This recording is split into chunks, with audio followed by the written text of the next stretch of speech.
1, 2, 3, 4.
This is You Should Probably Leave, another Chris Stapleton song, and I chose this one while it was a request by a student, but also I decided to do a video on it because it's just such another example of something that's just so simple but so good. So the chords are pretty easy, and you can play along with it on my other play-along video that I just put out before this one. But it's mostly, this vamp on just a few chords: F sharp minor, A, D, A, right?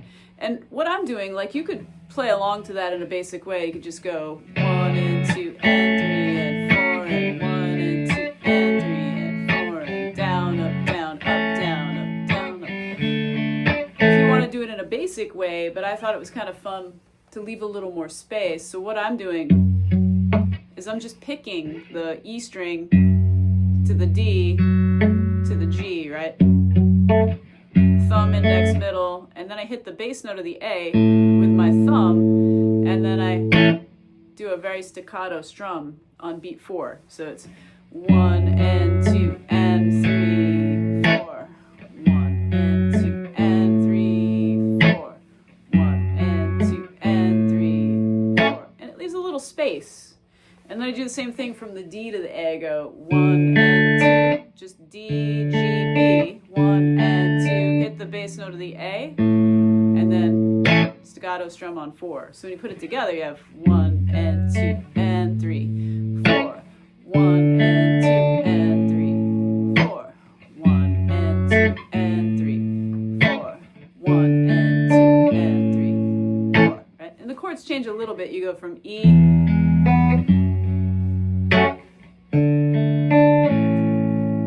to F sharp minor, and I do the same thing, really. It's just on the E, and then F sharp minor, right? The only tricky part of this song is the bridge, because there's some bar chords in there, right? So the D, I put a C sharp over the bass, just moving that 1 fret back, B minor, A, D, and the A is over a C sharp as well, with the open. That's a fun chord, so. And then there's a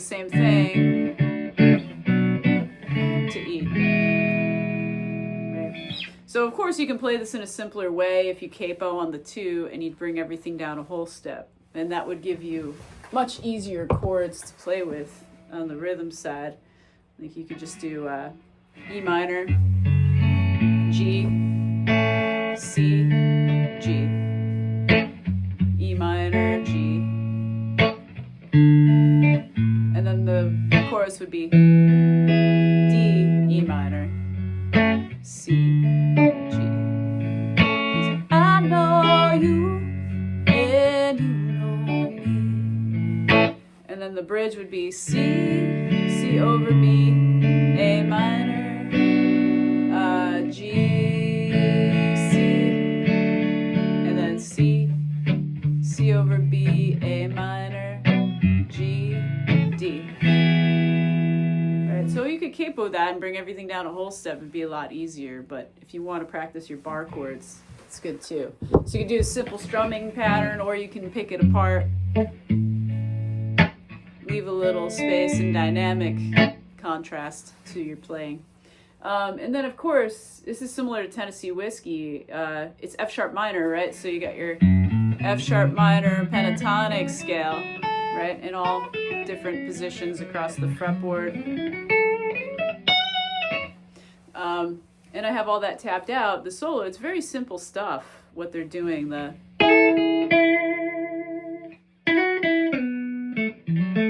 coming right out of that 3rd pattern into the 4th. Same position as in Tennessee Whiskey, right? Around that part of the neck. And then the solo is very easy. Get that growly, like low notes in that open position. And that chromatic note is very cool. You know, and never be afraid to put like little chromatic movement into your playing, you know. So E, F, F sharp, and then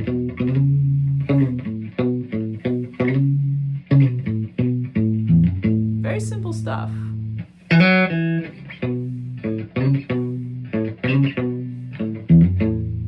And then I just kind of improv'd off of that, you know, and I think, like I have this F sharp minor triad here, which is a very simple triad, 9, 10, 11, and it blends really well with that 4th pattern of the pentatonic scale, right?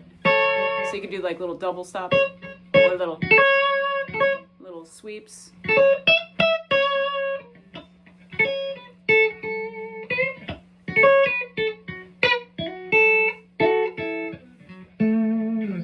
And I'm always kind of resolving back to the A, right? Because in the progression, F sharp minor, A, D, A. So finding those A's to resolve to is really very important in this song. So you can start on an F sharp minor, but then you want to end on that A, or even the C sharp is a good one.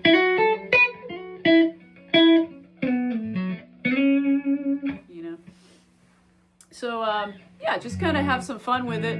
It's a pretty easy solo, which is why I picked it, you know. And you can learn a lot of technique. They do a lot of sliding in that song, right? All right, hopefully that was helpful. If you haven't already, visit www.rhinebeckschoolofmusic.com. Become a patron. Patreon.com/Rhinebeck School of Music. See you at the next one.